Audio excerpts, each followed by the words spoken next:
Okay, so now we have to get to a little bit of analysis again. So this is Mehler's formula.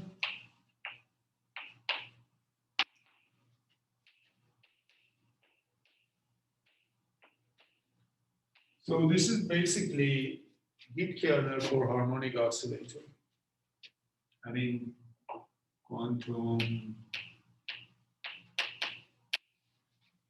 harmonic oscillator.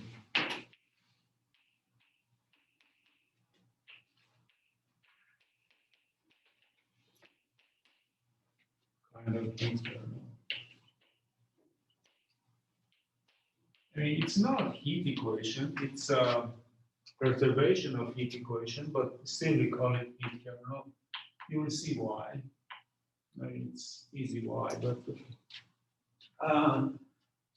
okay, so let me just tell you. So we are now interested in this equation, du dt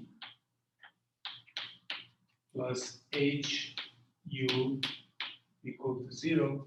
Remember, this h was the plus a2x2. This was quantum harmonic oscillator operator, and so here what we are looking at is the function u of x and t that's defined on x in R and t positive, such that first of all satisfies this equation. You see, if a is 0, this is exactly Laplacian, except that it's Laplacian on the line, it's not on compact space, but that's exactly Laplacian if a is 0. So this is a perturbation of Laplacian. And if a is 0, this is exactly the heat equation that we are dealing with. So by analogy, we still call it heat kernel. Now this one, we need one more condition in the sense that we want u of x and t goes to delta function. So this is delta function based at 0, right? Delta at 0 as t goes to 0. So what does this mean? What does it mean for a delta function, for a function? This is a smooth function, go to this function as t goes to 0 as a family of functions. Well, you know, this means that integral uxt phi of x dx over r converges as a real number to phi of 0.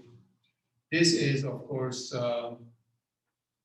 delta function acted on phi, right?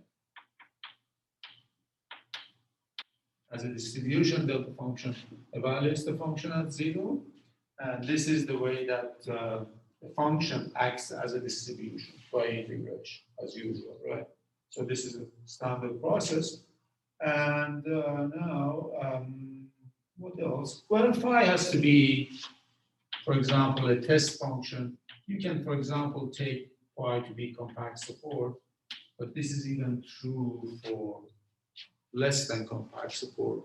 If there is some decay at infinity, that's already good. So that's enough. Anyhow, so we are looking for this kind of solution. So the intuition, of course, is that you have a kind of unit of heat at time t equal to 0. You have unit of heat at the origin at 0, and you let this heat particle diffuse in time because it starts spreading the unit of heat here.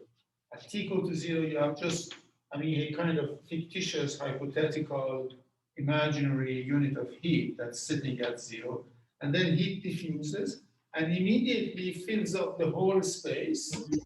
And at time t, it's going to be something like this.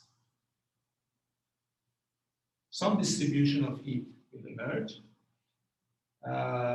So that's our intuition, and we want to find. So this is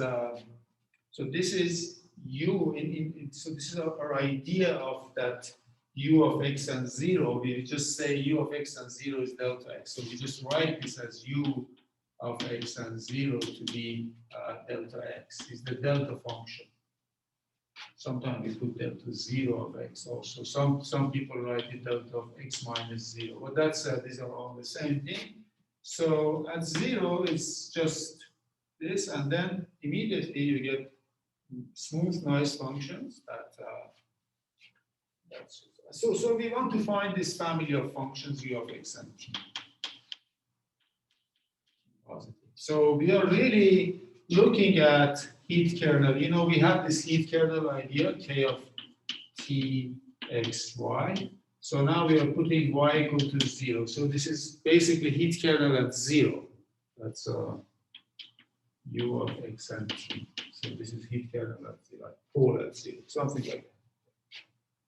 So we want to find this thing. Now, this function, we found everything about it, well, almost everything about it, namely eigenvalues and eigenfunctions. So now the point is that using those eigenvalues and eigenfunctions, we can always construct a heat kernel. That's a standard, right?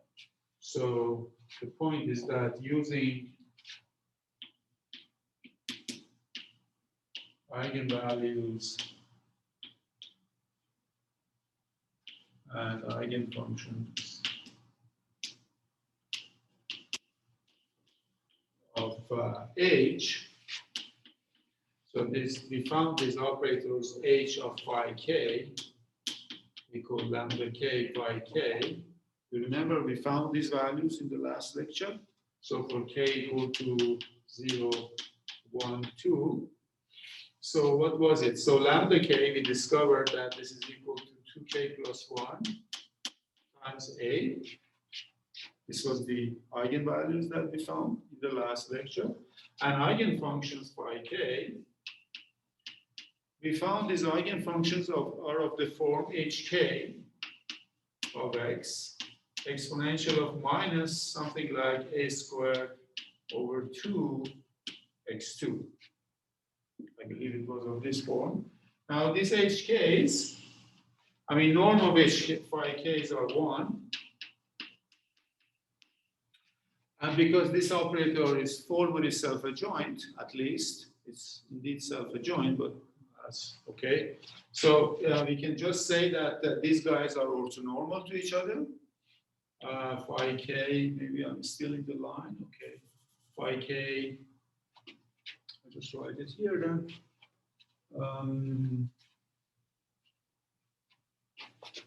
We know that inner product of phi k, phi l is equal to delta kl. So that's it. So we have full information about these things as far as. And hk are so-called Hermite polynomials. Polis. So these are they are completely known. They are polynomials of degree k with positive leading coefficients, and there are a lot of things are known about these things. Anyhow, so this is a general form of this. So we can now write down the heat kernel. So the heat kernel is going, we know that heat kernel in general then is going, if you know eigenvalues or eigenfunctions of an operator like that, you can construct the heat kernel just according to this recipe, right? So this is equal to sum exponential of minus t lambda k phi k x phi k conjugate y. But these functions are all real, actually. These guys are real, so you don't even need. But we are interested in y equal to 0. So u of x and t is equal to k t x 0. 0 is the pole. 0 just says that unit of heat particle at 0 and this diffuses in time. It reaches x. how much heat is at point X at time T. That's the intuition. So this is exactly what it says. So this is equal to sum exponential of minus T. So A 2k plus 1, and then we've got phi k of x, and then phi k of 0, these numbers, k from 0 to infinity. Okay, so you have a kind of difficult infinite series to sum.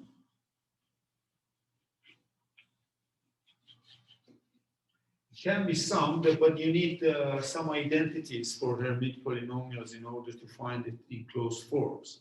But it can be done, and the result is that, the final result is that, in fact, u of x and t is equal to, there is some function. Okay, so now this is a very important function, so I want to write it here.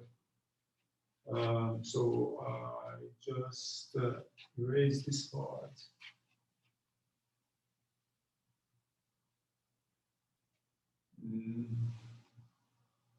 Just say u of x and t is equal to a over I believe 2 pi sine hyperbolic of 2 pi sinh of 2at. This is sinh function 2at, and then square root, and then times exponential of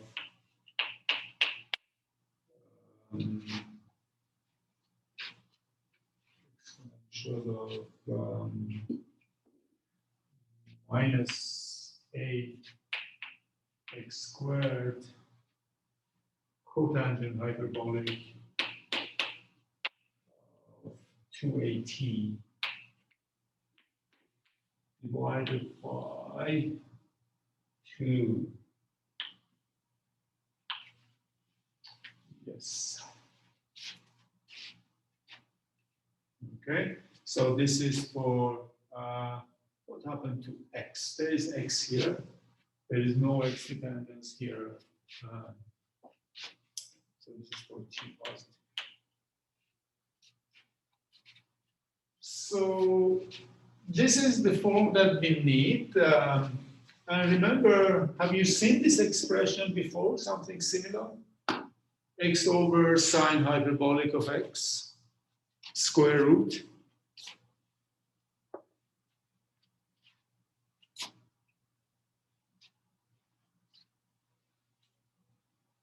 Do you remember? I've seen this in this course before.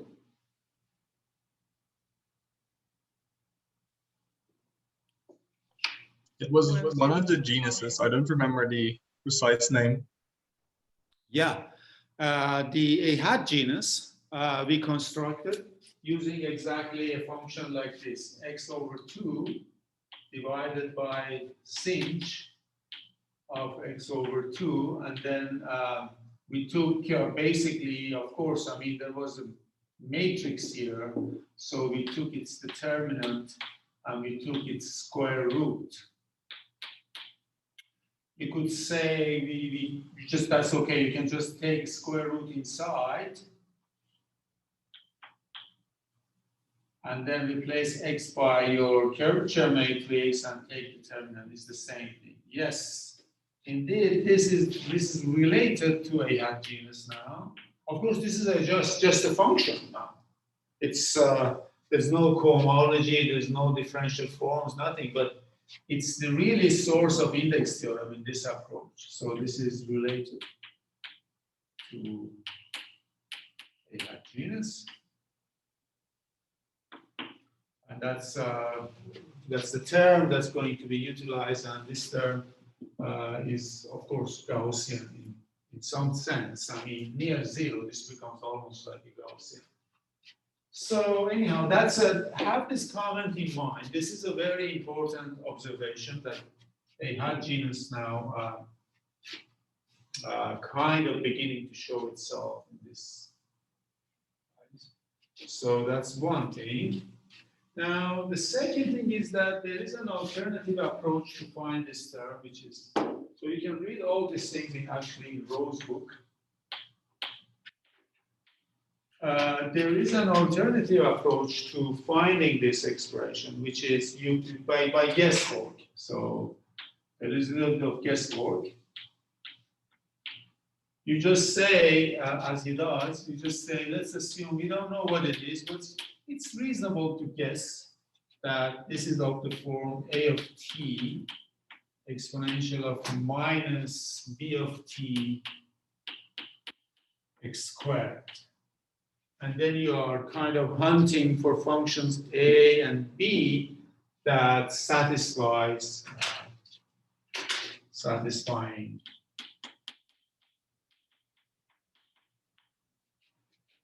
dt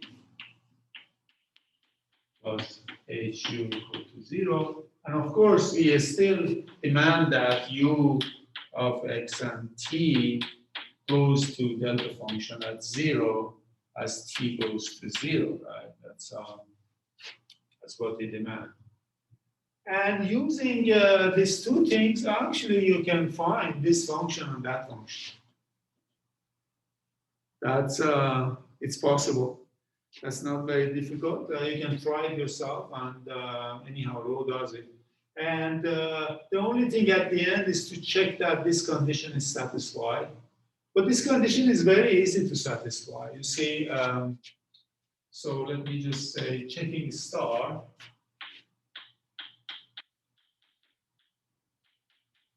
Given a formula for u.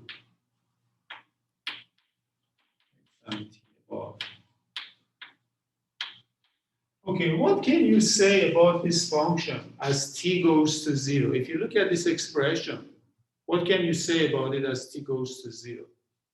Let's take a look.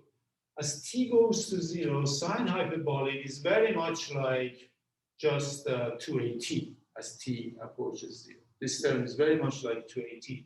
So so I'm going to say as t goes to 0, this term uxt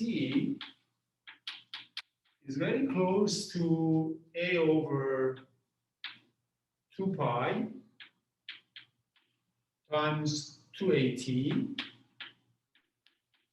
square root, we cannot do anything about this, is there, times exponential of. Now, if you look at this term, well, this is of the form, this is cosine of cosh hyperbolic of 2at divided by sin. Again, there is 2at in the denominator. So it's of the form minus ax squared. And then 1 over, over 2 times, which is 4a t.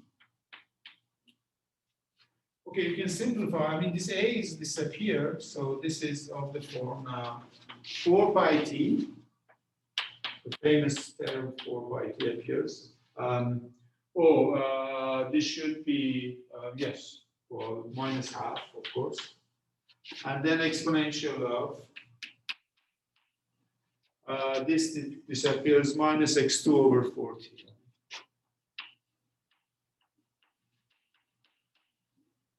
Okay. So that's pretty good because now what does it remind you of this term? Does this term remind you of anything?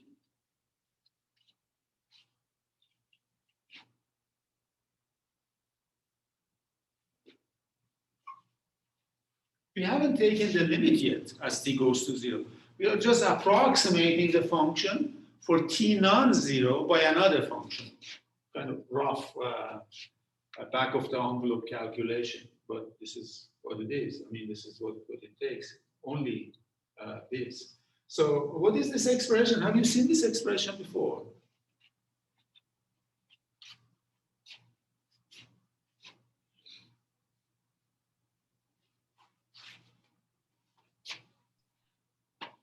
It's a normalized Gaussian. Okay, this part is normalized Gaussian, yes, that's right. I mean, this is really indeed normalized Gaussian with mean mu equal to 0, which means it's really normalized, mean equal to 0. But variance is not quite, is normalized, I don't know, normalized, but it's not standardized because sigma squared is, I believe, is t, right, or something related to t. Sigma squared is t. So, but we have seen this in another context related to that, indeed. That's the heat kernel, basically, for the heat equation on the line. So this is fundamental solution. Remember, that was our first example. Of course, we had absolute value of x minus y squared over 4t, right? But I told you we are concentrating at 0. We are putting y equal to 0 because we want to do the calculation at one point on the manifold eventually, and then so we just put this is equal to 0. So that's exactly this expression. But this one was 4 pi t to the power minus half. So this is indeed fundamental solution of heat equation. I mean, but this is now honest to God heat equation. This is just heat equation for the Laplacian of du dt plus Laplacian u. Okay, I'm off the board now. Du dt plus Laplacian u equal to 0 at 0. Okay. So that's very interesting because it means that the near t equal to 0, the fundamental solution of your perturb operator, which has this a squared, you see, our operator h is equal to delta plus a2x2, right? There's this extra term. But this extra term almost negligible as for short time intervals t. As you start the process for very small t, the heat kernel for delta for Laplacian and heat kernel for h are very close in this sense that we do this kind of approximation. So this is important. So that's one thing to bear in mind.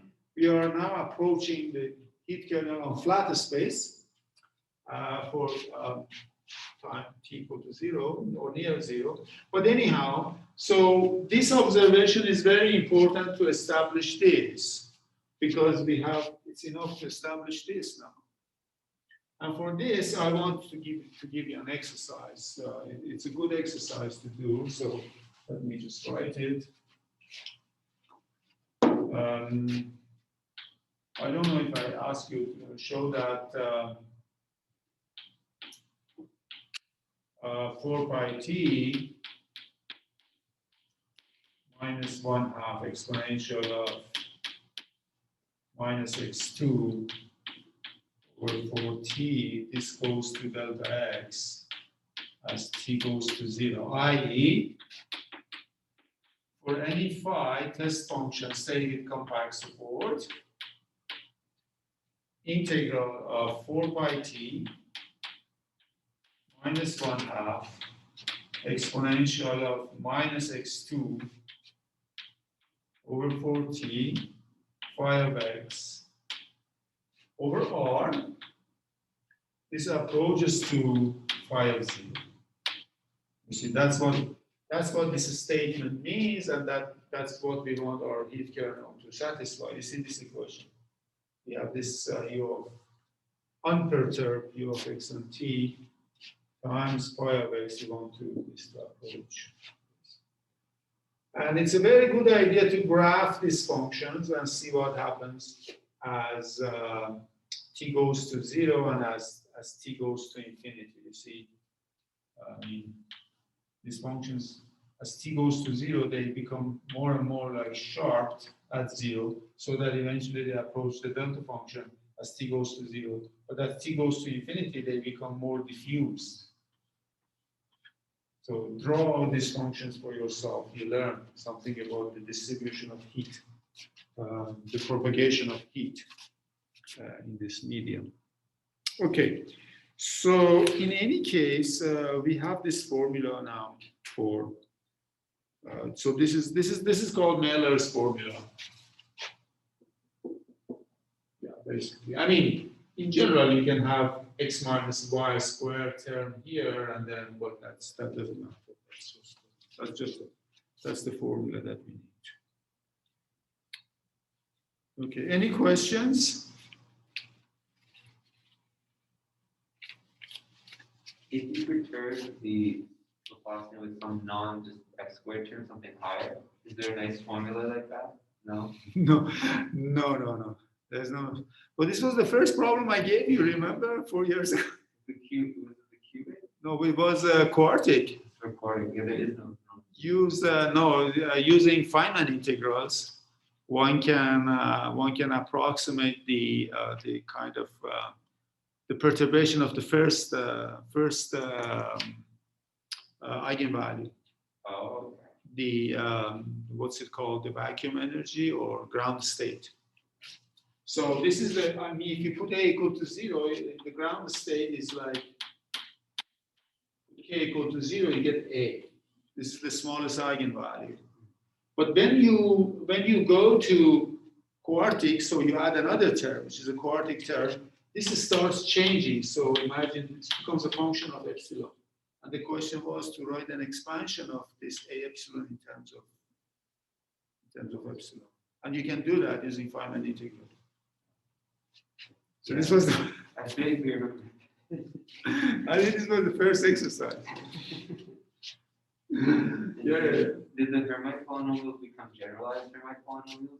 No. The point is we don't get expressions. No, we don't get formulas. No. This is a very, very, if you add a fourth degree term, this is called an harmonic oscillator, an harmonic anharmonic oscillator. And that's a very complicated problem, very, very interesting problem from many aspects. So what you get a series in epsilon, and that series is divergent. The series is divergent, but it's an asymptotic approximation to eigenvalue 0. So because lambda 0 then is a function of epsilon, this is an asymptotic approximation, expansion of this. There's no Taylor series. But I think some people try to sum that series using Borel summation. I think there are some results. So there are a lot of beautiful results about that on harmonic oscillator. I think I've heard of trans series. Who? Trans series? Oh yeah, trans series, yes. Yeah, trans series appeared there, and also this resummation. I mean, Borel summations and series. Yeah, there are a lot of work. Which is it's again popular after some time now. It's popular these days. It's quite popular. Yeah, trans series. Yeah, and resurgence. Yeah. Also is the term resurgence. Okay. Anyhow, so that's one piece of analysis we need. Now we need a little bit of differential geometry also in the form of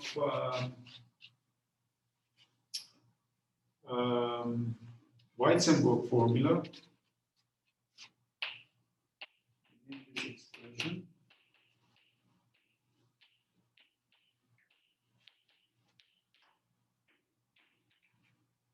I mean for spin manifolds in this case.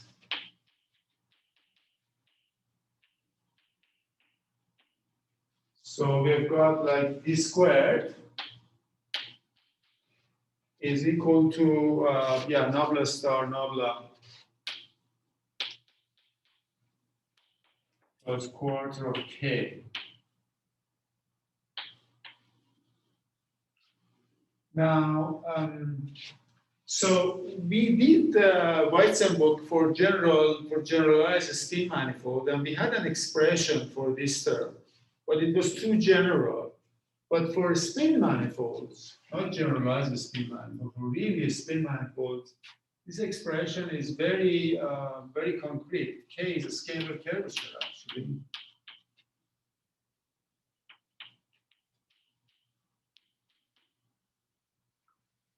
So yeah, so K really is something that we know. So what is a scalar curvature? So a scalar curvature is just a scalar function on the manifold, which is defined by this Gij, Ricci curvature Ij.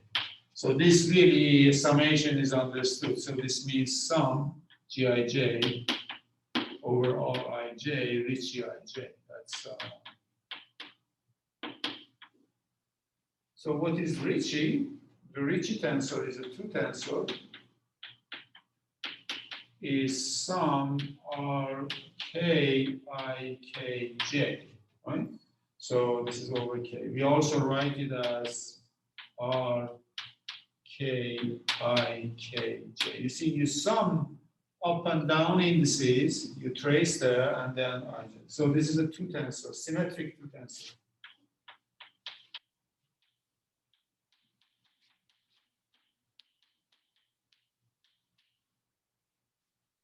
So, yeah, this is, so you see, the Riemann curvature tensor is such a complicated object, right? Rijkl, sorry. It has four indices and it's a very complicated object. You simplify this a little bit, you construct Ricci, which is kind of shadow of this because you see, we have killed some information by doing this summation. But you get a shadow, you get some properties still present here. But then you get a shadow of this shadow, which is K, scalar curvature. So still some beautiful things remain in this case, but okay, you see that you have gone from four tensor to a simple scalar, so yeah. Anyhow, so this is a formula we need, and the proof is, again, you can read it in Rowe's book, or you can derive it from the general formula that we did. So, okay. Now,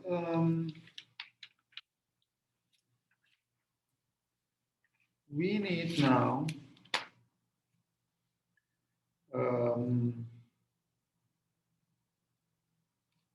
okay, so now so these two ideas we are going to use. So now let me just erase this part.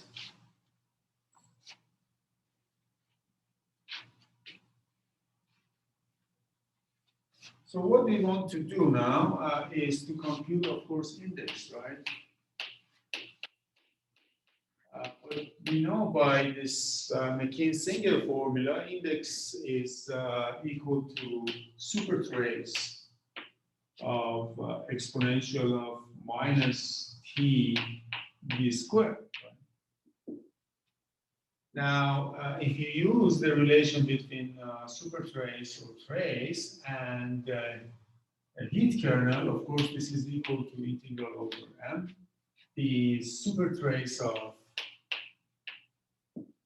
the operators, I mean, the heat kernel T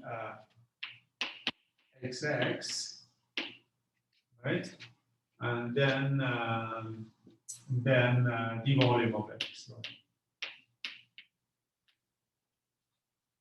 So this is operator trace, this is trace inside the Clifford algebra, right? Now, where this guy lives now for spin manifolds,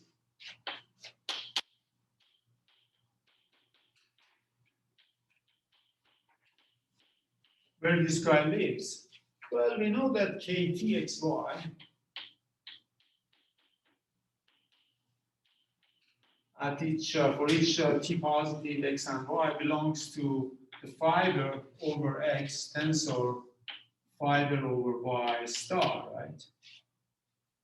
That's always KTXY, that's where it belongs. But if X is equal to Y, so this is X and this is X. But this Sx tensor, Sx star, of course, this is just endomorphisms of this is isomorphic to endomorphisms of Sx.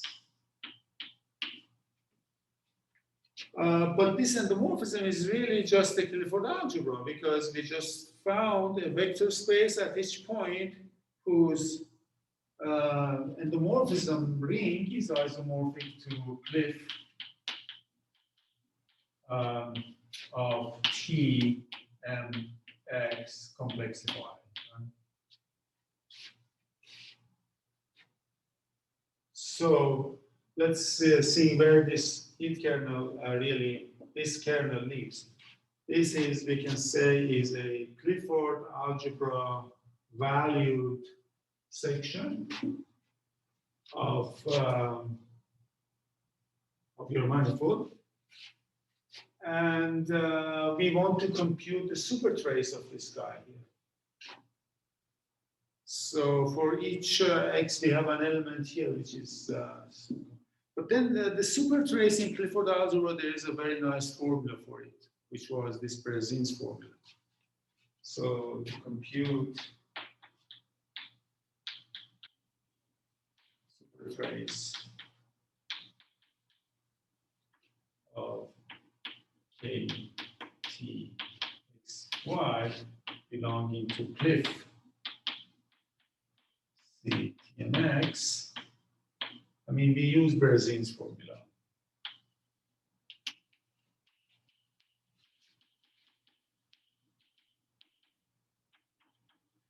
So what does that mean? It means that, well, this is in general, this is in general a very complicated element inside this algebra. Is lots of combination of lots of different products here. But all we need is the top part, right? Berzin just said that it's really related to the top part. So, i.e., need its top part. Still, it's not easy to find the top part because, look, I mean, ktxy, ktxx is asymptotically given by 4 pi t minus 1 and minus n over 2. N is even, remember, we are over even manifolds. And then we have got u0x plus u1xt plus u2x squared, so on. Now, there is a term here that we are interested in. This term is un over 2 of x t to the power n over 2. There is only this term that we are interested in. This is somewhere here, and this term, if you multiply by this term, the power of t cancels, powers of t, and we get un. So this was the argument, the index plus was equal to 4 pi minus n over 2 integral this supertrace of un over 2x volume of x.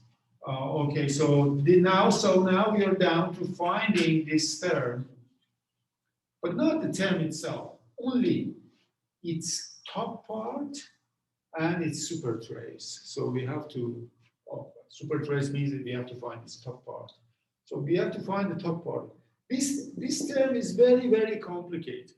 It's the sums of millions of terms itself in general for say n equal to 100. However, its top part you can have access to. We'll see that it will emerge somehow magically.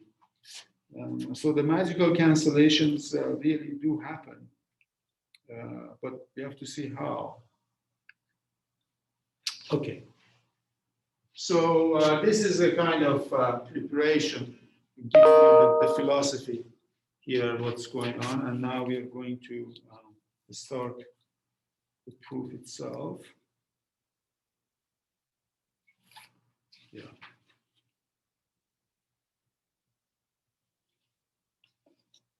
Okay. So Okay, so now we have this.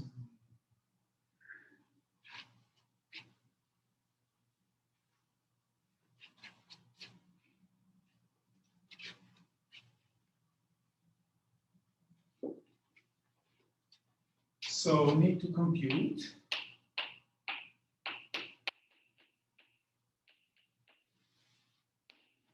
top part of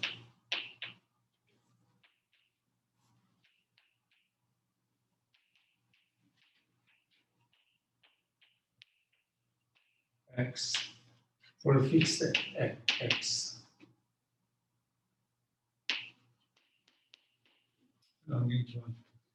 So this is your manifold, and you pick a random point, and you want to find this expression around this point. So what you will do, you will just use suitable coordinates around x to work over Rn. Okay, so suitable coordinate means we use Riemann geodesic coordinates. I mean, these geodesic coordinates, it's really amazing about Riemannian geometry that this kind of coordinates exist, and they are almost unique, except you can just rotate the orthonormal frame in the tangent space at that point. For any orthonormal frame in the tangent space at that point, there exists a unique coordinate system, which is this Riemann geodesic coordinate system. It's really incredible. Its existence, I mean, in general, there's no universal coordinates, but here. So in this coordinate Gijx, it's also known that this is going to be equal to delta ij plus O of. So the metric in this coordinate is really like it starts with delta ij term, and then there is some second degree term. So first degree, so derivatives of these guys in this coordinate system are 0.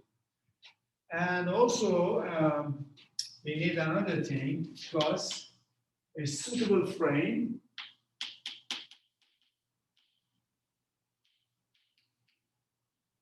So the suitable frame is E1, so it's E alpha. This is not a coordinate system, it's a frame for Tn.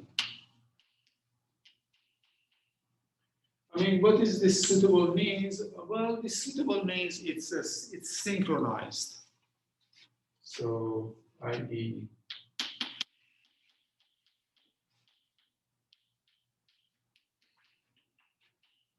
so synchronized really means that this gamma ijk, the Christopher symbols around this point, basically start, I mean the term of the, I mean, they're 0 at 0 and start with linear terms plus O of x. So they vanish at 0, but then there is some expression. So and also the frame at 0 corresponds to I believe the frame that you get at the origin.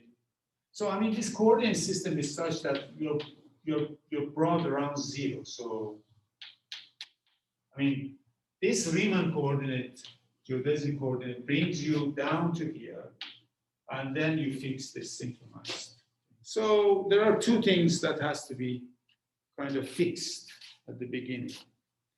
It's like you create some sort of frame that you're working in that frame. So, but the frame is not just one frame. It's coordinate system and frame, both. You have to work with it. Anyway. So once you do that, then there is this algebra. So V is the infinity of Rn, and complexified Clifford algebra of Rn.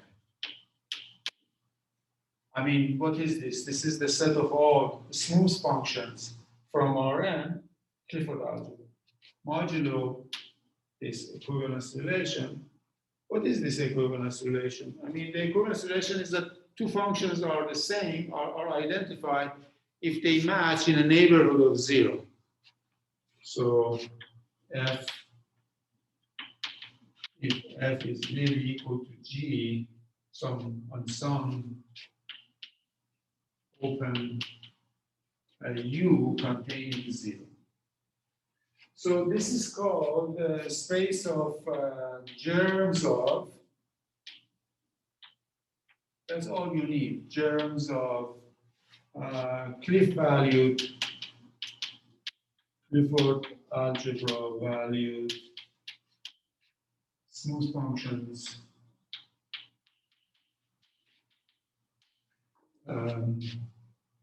near 0.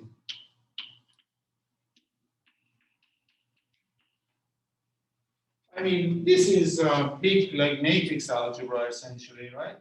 Size matrix is n over 2 times n over 2. And this is sort of, you take these sort of functions and then divide.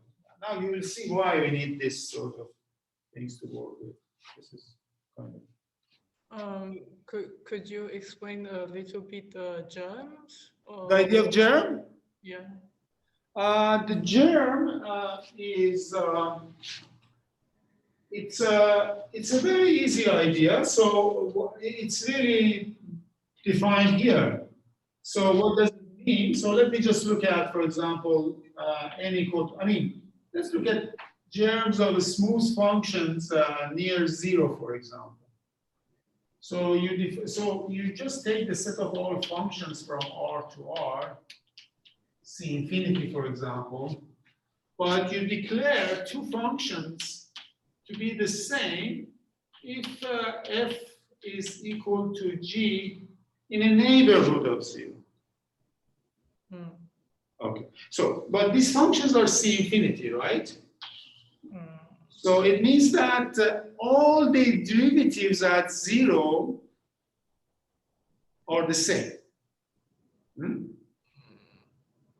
All the derivatives at 0 are the same. So all derivatives, I mean, so this f, of course, implies that fn 0 equal to gn 0 for all n. Okay. So this is the idea that, yeah, you're really focusing near 0, and you don't care about this. So this is related to stock of sheaves in That's why I asked, but then. In like in algebraic geometry. I mean, this is like or in topology, a stock of a sheaf. It's very similar to this. If you have a sheaf on sheaves of, say, I mean, abelian groups, for example, on some topological space, it's a stock. At that point, essentially, is this idea, but there you cannot define it because it's a very general idea. You're not necessarily dealing with functions, although secretly you're dealing with functions, but you don't talk about functions. You just talk about elements of sections over that. So you say that it's the direct limit of sheaf things for all opens that contain that point O. So would this be an example of that, or is it kind of different from that, but just the germ? I think this is an example of that, actually. Yeah, because we have here really, yeah, it is an example of that because we have really sheaf of smooth functions on R. Okay. You have the sheaf of smooth functions. I mean, what is this sheaf over each open set? You have this smooth functions on the open set. So it's really a perfectly fine, nice sheaf of vector spaces over R. And stock of this at 0, it's really just this one. It's exactly this sort of thing. And now you might ask, is the converse true? If you have two, I mean, if you have two elements whose all derivatives at that point are the same, is it necessarily that they are the same As germs. on a neighbor? Is the converse true? And of course the answer is no, because you have this strange, well, so-called strange functions whose all Taylor coefficients at that point vanish, but the function is not zero. So you can have a function whose all Taylor coefficients vanish at zero, but the function is not zero. And then that function and zero, they belong to the they don't belong to the same point in the stock. They are not equivalent. So this is weaker. This is a much weaker condition. This is only a necessary condition for two sections to be the same. This is not enough. Anyhow, so okay, so now what we want to do with this kind of sheaves of or germs, because yeah, we're just talking about zero now, so it's better to use the language of germs.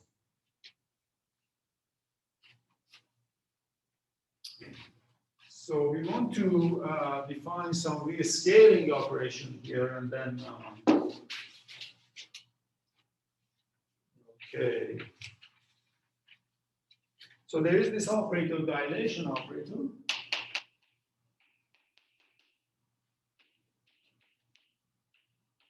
So this and lambda goes from V to V. Remember, V is this space of smooth function. So how does it work? Where and lambda f at x is equal to lambda to the power minus k f of lambda x. So this lambda is positive. If f is homogeneous of degree k, okay? If f is homogeneous of degree k. So look, I mean, f is a function that takes values in Clifford algebras, right? And inside Clifford algebra, we have the degree because, you know, so EI1, EI2, EIK, for example, if there is this thing, so it's just sums of such things. These are degree K, degree K elements, right? Okay, now your function, of course, f, so f is of this form. Sum fi1, ik. These are just a smooth real valued functions.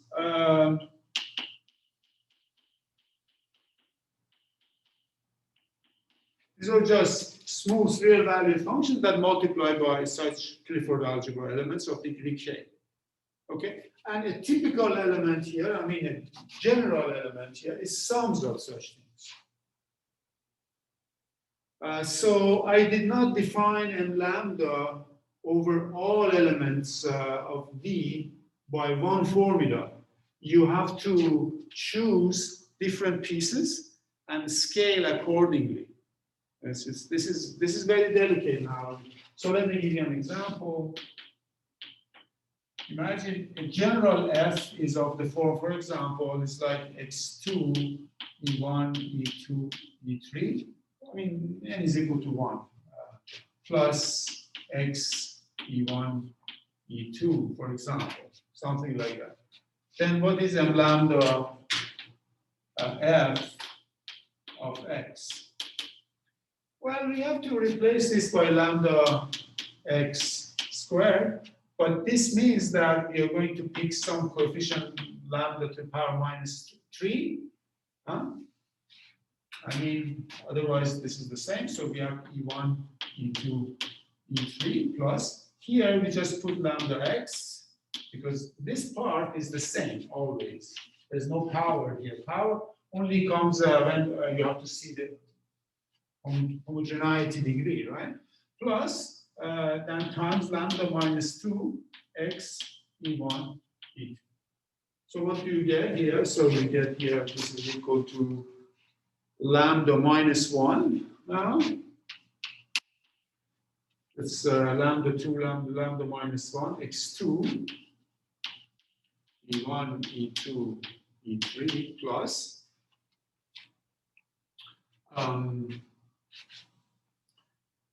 Okay, here it's again lambda minus 1. X, e1, e2, e3. But imagine I could have had, for example, something of degree 5. So let me change this with maybe e1, e2, e3, e4, e5 to get a different kind of example. Then you would have here lambda minus 5 times this. So you would get lambda inverse x, e1, e2, e3 plus lambda minus 4. This is it 2? This is yeah, x2 actually. So plus, yes, I just changed it. Yes, that's very good. Lambda minus 3, x2, okay, e1, e2, e3, e4, e5. And you see, it's a complicated operation. Different terms are scaled in different ways. And you will see why this is chosen.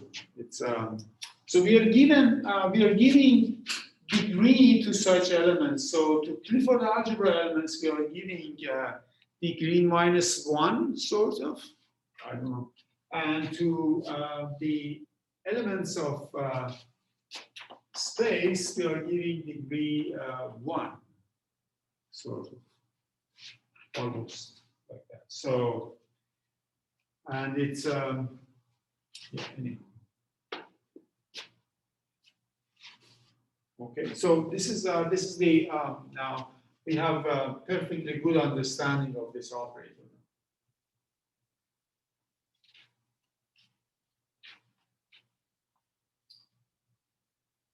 All right. Understood.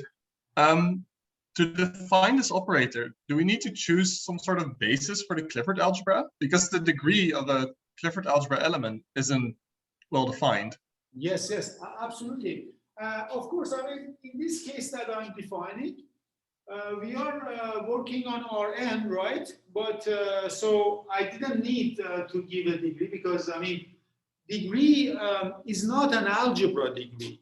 So, I mean, degree of C prime is not equal to degree of C times degree of C prime. Like, you know, the way degrees of polynomials multiply, right? It's not that, I mean, plus, sorry. It's not that, right? That's one point. So actually, this is going to be very crucial soon. We'll see that. The second point, yes, you're right. I need a frame, the frame that I chose, in order to introduce degree to fibers of Clifford algebra. And I can just choose the framing that I chose, right? So yeah, indeed. So let me write it. So degree in Cliff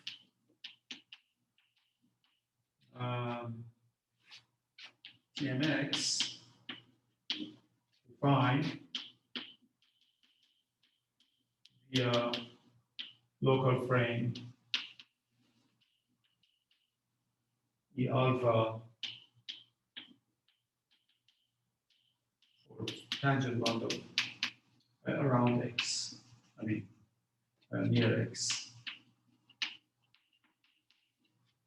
Okay, so once you choose that, and you can choose it, and that's fine. Then we have this concept of degree, but no matter what you do, this degree is not I mean, this is not a graded algebra.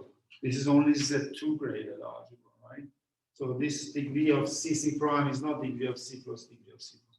This is something that is going to come up now. Okay? Okay, any questions about that?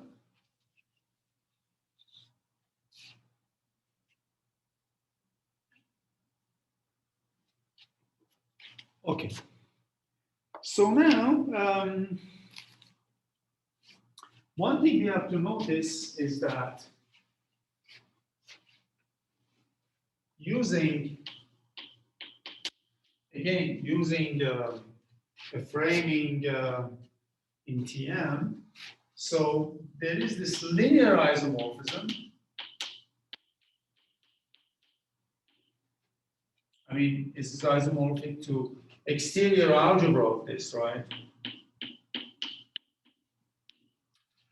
I mean, this is isomorphic to exterior algebra just as linear spaces. As linear spaces. Not as algebras, because this algebra is not graded commutative, this algebra is graded commutative. But as linear spaces, these are isomorphic. And in fact, the isomorphism is such that this degree that we introduce here and the canonical degree that you have there, they match. You just send, so what is this isomorphism? You just send EI1, we have done it many times before, EIK to EI1, which EIK. That's the isomorphism. And then you notice that under this isomorphism, you see C dot C prime, you can obtain C dot C prime by using, I don't write very formally now, I just write this is equal to C base C prime plus lower order terms.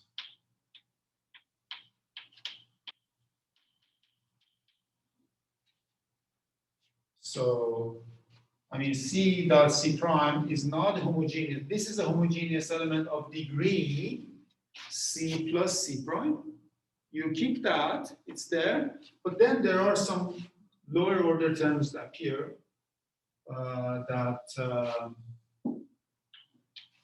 this is pretty clear from the definitions that we. So this is the kind of relation between the two products. One says that Clifford algebra is a quantization of Grassmann algebra. So let me write the thing here. So Clifford algebra is a quantization. I mean, quantization is just a big word. It really means deformation in the sense of deformation theory of Grassmann algebra.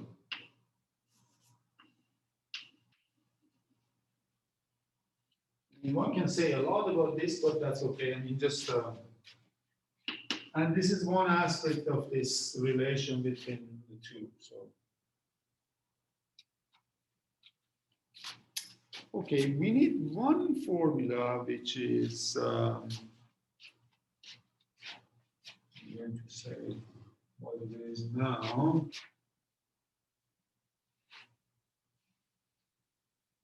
Okay, maybe we take a break then. So let's take a break for 10 minutes and come back because I think we had enough time. Okay, so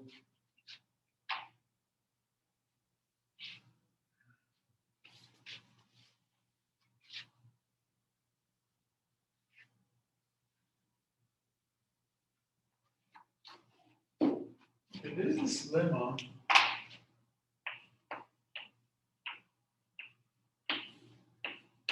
Let's see, belonging to V. V is this algebra that we talked about. Be homogeneous.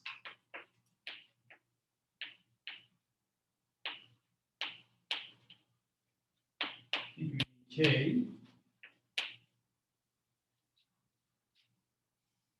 And consider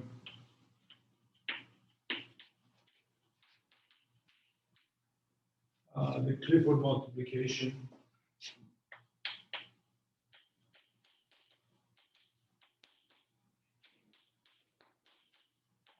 Or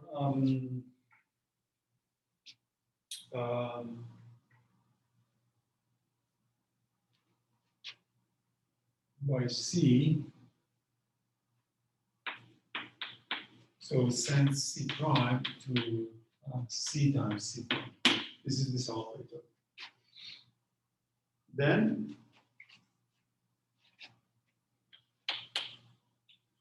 as lambda goes to infinity, the operator, so this is m lambda to the power minus k, m lambda c m lambda again approaches to Clifford multiplication, oh sorry, exterior multiplication. Exterior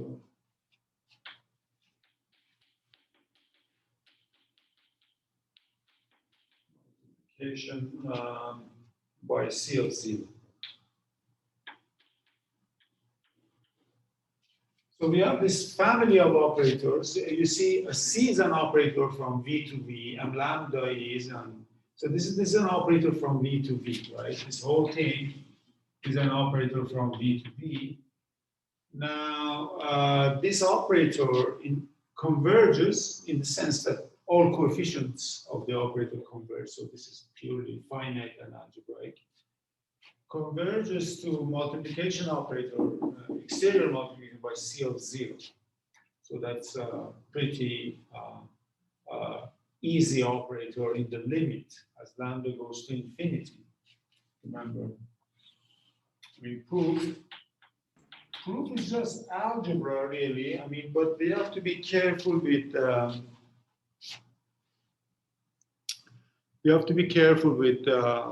with orderings and homogeneity degrees. So note that. So that if degree of so that basically C dot C prime is equal to C base C prime plus lower order terms, right? Lower order terms. I'm going to write this as maybe lower order terms. Okay. Okay, now, so we want to now let C prime belong to B, because we want to check this for all C prime. We want to see that this C prime is mapped into C of 0 times C prime. I mean, C of 0 beige C prime. That's the meaning of this statement. So let C prime belonging to B be homogeneous, because every element in V is sums of homogeneous terms, so we just decompose into its homogeneous parts. So it's enough to prove it only for homogeneous sums. So let be homogeneous of degree L. Then watch what happens, because that's a kind of, I mean, you have to be very careful. So lambda to the power minus k, m lambda inverse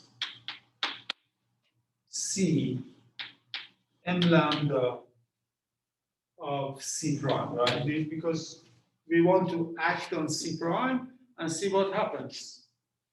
First of all, for lambda non-zero, I mean, then as lambda goes to infinity. So we want to evaluate this guy over x, because it's a function after all.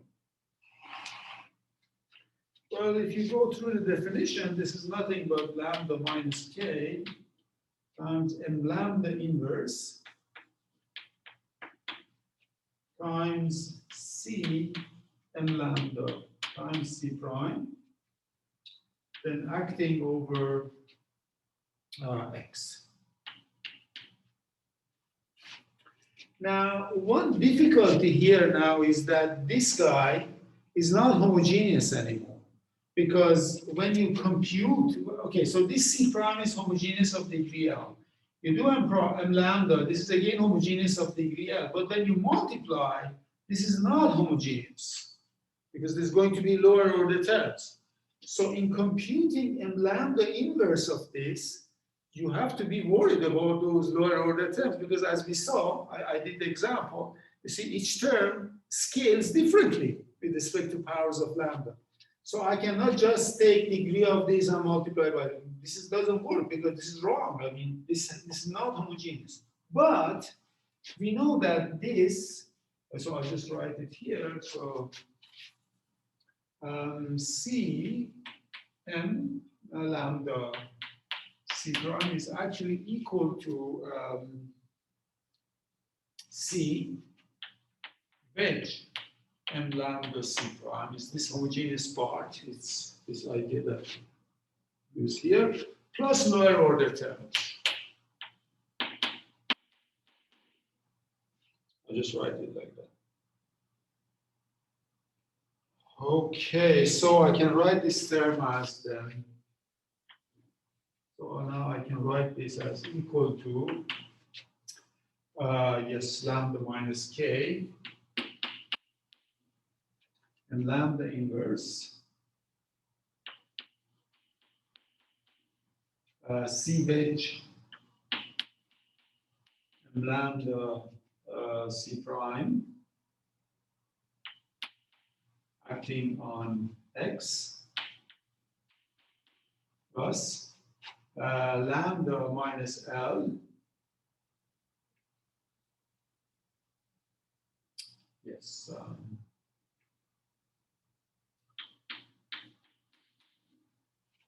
Lambda inverse of lower order terms.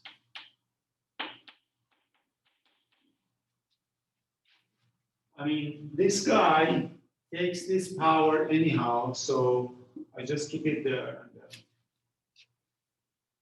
Okay, so my notation now is, how is my notation? It's not so bad. Acting on X. I hope I'm not out of, I think I'm going out of the board now, so sorry about that. So this is now equal to lambda to the power minus k. You see, the operator m lambda you multiply by lambda minus k. So m lambda inverse you multiply by lambda k. That's the inverse, right? So this is lambda k plus L. This is the degree of this term. So this has degree k plus L. And when you apply this positive power, when you apply lambda in this positive power comes out. So lambda k plus L, C of, yes, lambda inverse of X,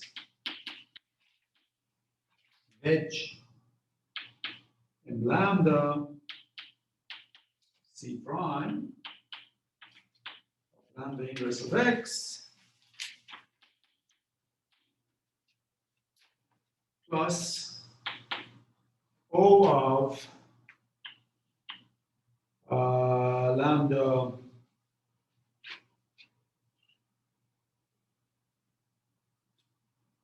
minus L, lambda k plus L, lambda minus k, sorry, lambda minus k, and lambda inverse lower order terms. Lower order means that the degree is less than k plus L, explicitly less than k plus L. Now, if you work with this, these things cancel. You notice this, you get then something like this. C of lambda inverse of X, wedge, I mean, this gives you, sorry, this gives you C prime of X plus O of lambda inverse times this lower order terms. I mean, you have to be careful here. I really spent like 1 hour this morning just figuring this out, because it's kind of, it's very easy to make mistakes here. I mean, this is not a trivial thing. I mean, when you do it, you notice, okay, after all, this is simple algebra, but you have to do it in a careful way. So just make sure you understand why there is O lambda inverse. I don't want to go into details of adding these terms. I did it, it's fine. Okay. So that's fine. Now what happens? So this is before lambda taking value infinity. So this, of course, approaches to C of 0, which C prime of x. You see, as lambda goes to infinity, this just picks up the constant term, which is C of 0. Other terms vanish. And this is, of course, Clifford exterior multiplication by C of 0. So this was one kind of idea that's needed. Yeah. Now, all of this is really now done for in order to introduce this trick that was introduced by Getzler. So let me now. Okay, so yeah, so this will be needed soon, but the reason we need this is the following idea. So this is called Getzler rescaling.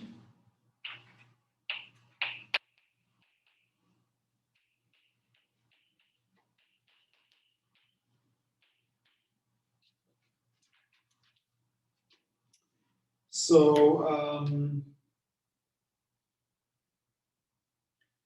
now let's working locally around 0.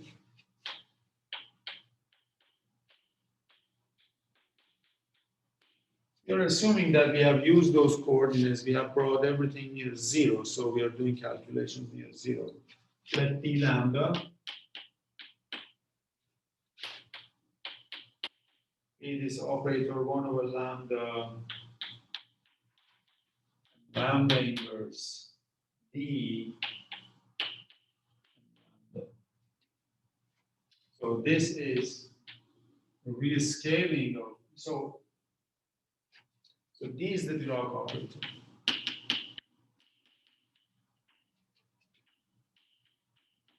So this is the rescaling of this Dirac operator according to, so you conjugate it by m lambda and 1 over lambda. Now,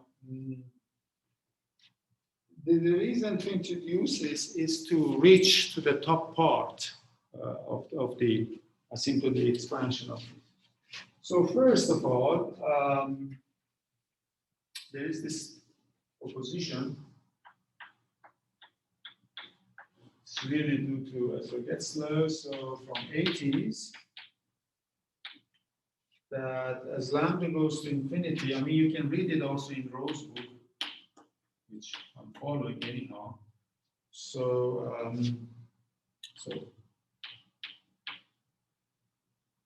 is that as lambda goes to infinity,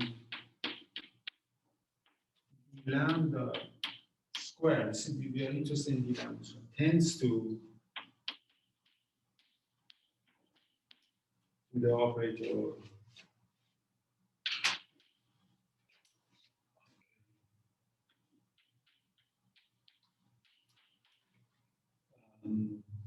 L equal to minus sum over P dx P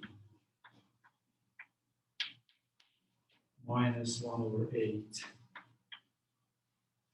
theta pk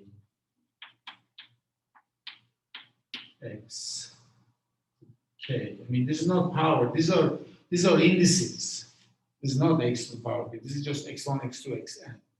These are indices squared.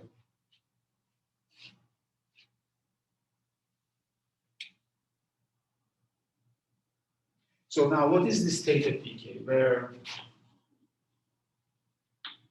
theta pk is the two form. Is a two form for each pair of indices p and k, defining the curvature tensor, right?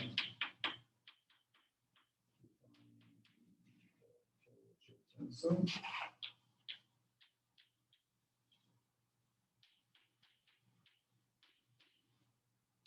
So in other words, we can just write, I mean, it's just we are freezing two of the variables in the curvature tensor. So theta pk, pk is, you can just say r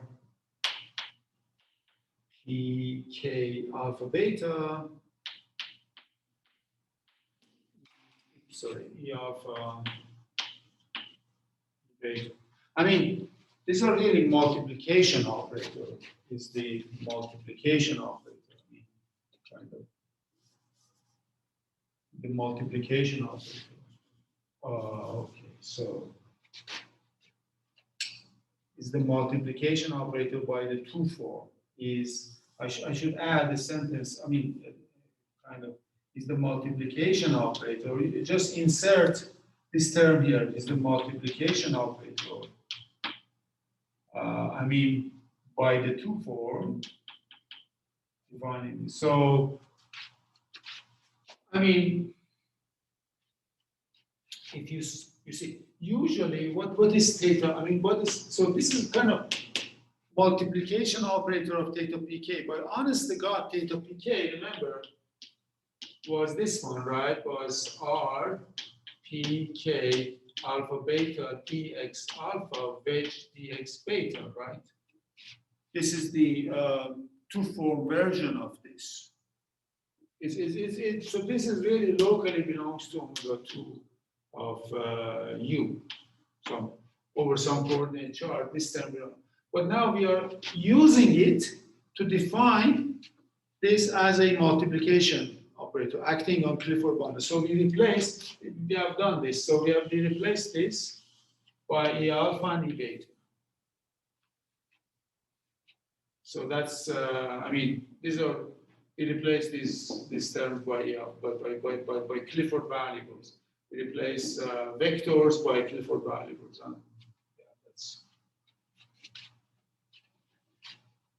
So proof of this is a one page and really uses, so proof uses Weizenburg.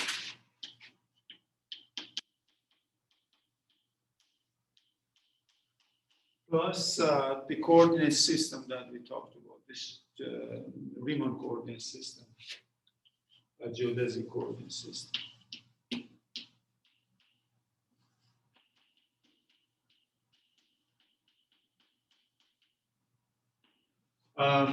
I may come back to this proof after I do other things, but right now I think I prefer to give you the idea of the proof at least, because we are almost halfway through the proof. So let me put it like this: proof later. I don't promise I will have time to do this. Actually, it's really one page. You can read in Rose's book if you care. It's a nice calculation in differential geometry. Now, what we want to do, we want to, so as lambda goes to infinity, so this operator is almost like a harmonic oscillator operator. So remember what we are interested in. We are interested in the heat kernel for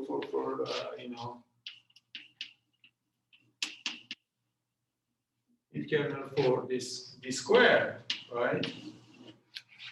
We are interested in this in order to get access to the kernel and supertrace of the heat kernel. Okay, so what we do, we have rescaled it here. We are looking at heat kernel for this, and this operator is converging to this operator. But this operator is its heat kernel we know. This is given by Mehler's formula. So in other words, we are just showing that the heat kernel for d lambda squared converges to the heat kernel for L, which is which is really Mehler's formula. We'll see. So now we have to analyze the relation between this heat kernel and heat kernel for the squared itself. We'll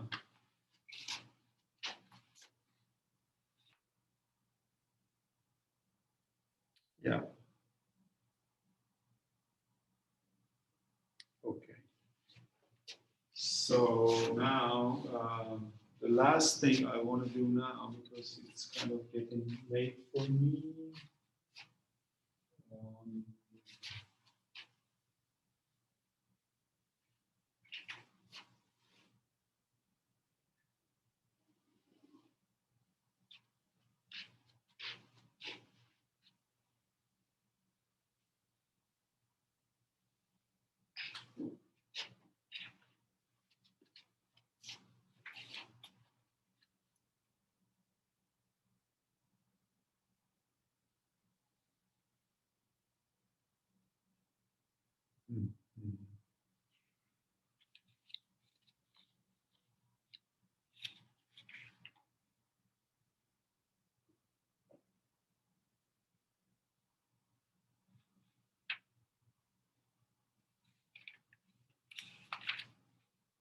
Okay, so there is something very simple now. At least I can do that proposition. So let T lambda equal to fundamental solution.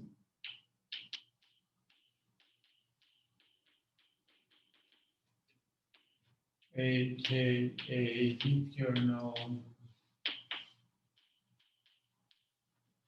at 0. I mean, we are fixing the origin of the heat equation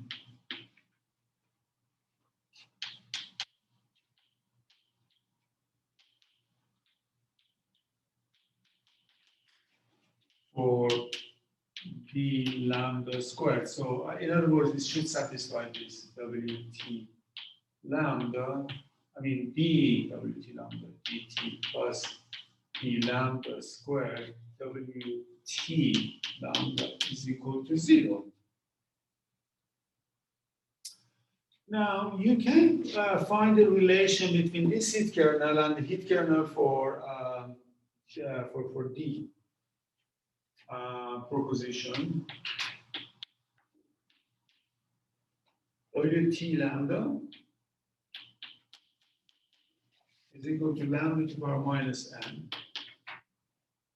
m lambda inverse W of T over lambda squared, where Wt is just the heat kernel for T squared. That's what we wanted to do, heat kernel for T squared. I mean, so that's what we are trying to find, but now we can do it in terms of m lambda. In terms of d lambda, which is this one. But proof of this is very easy. I mean, just differentiate. I mean, we want to show that, I mean, the proof is pretty straightforward because, you know, we want just to compute this, I mean, just compute, I just say.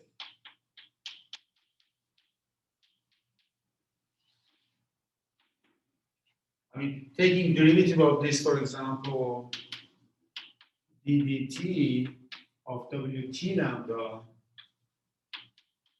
with respect to t is very easy because this lambda is, you just go in and then you differentiate here with respect to t, just replace t by t over lambda squared, and then, so this part is not difficult. So.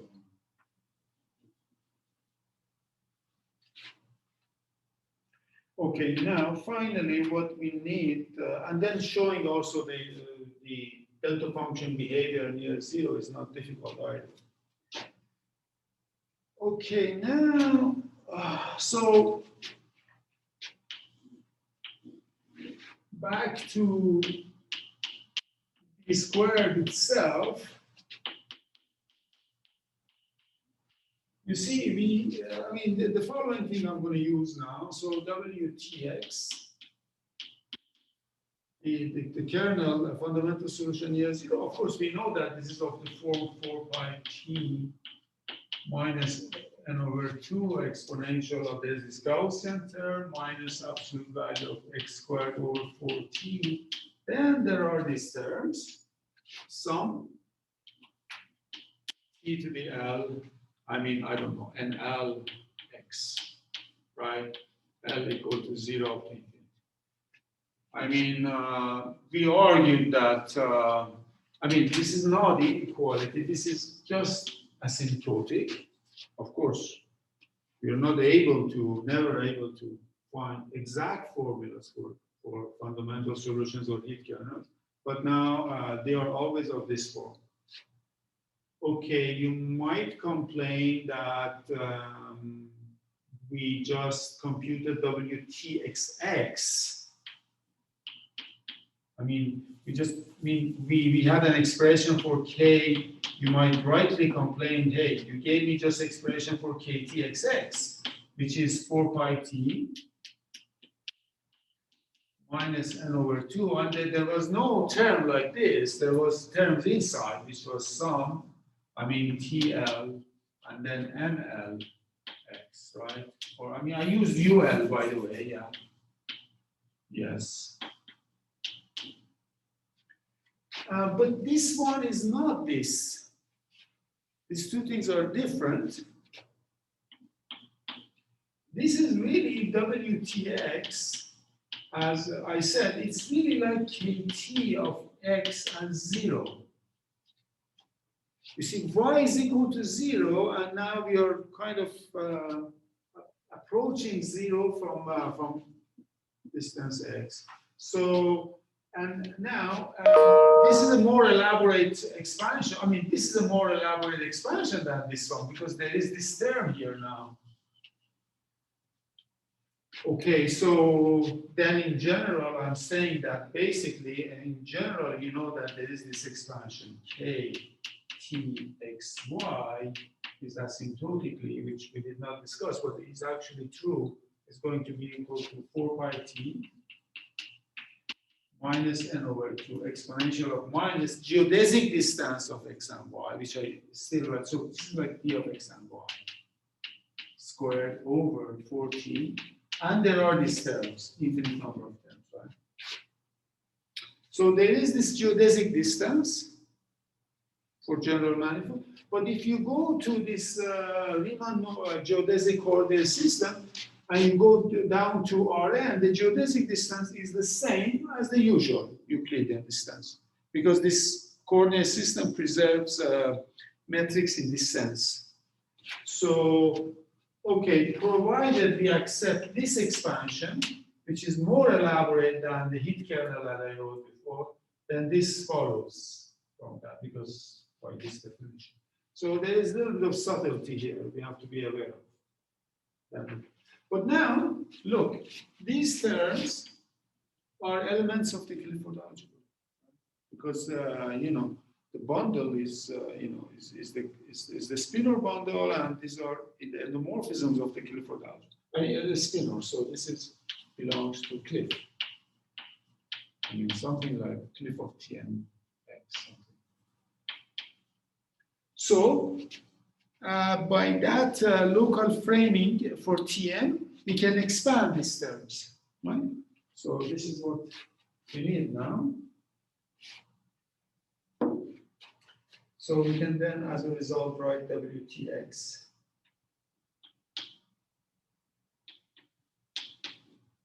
Okay, so this is given by 4 pi t to the power minus n over 2 e to the minus absolute value of x squared over 4t Now all I will do, I will just write each term here. I expand it inside the Clifford algebra. We can expand it, right? Because these guys are not homogeneous. Each of them have some degree. So there's a double sum. That's easy. Sum L and E, T to the L, N L E.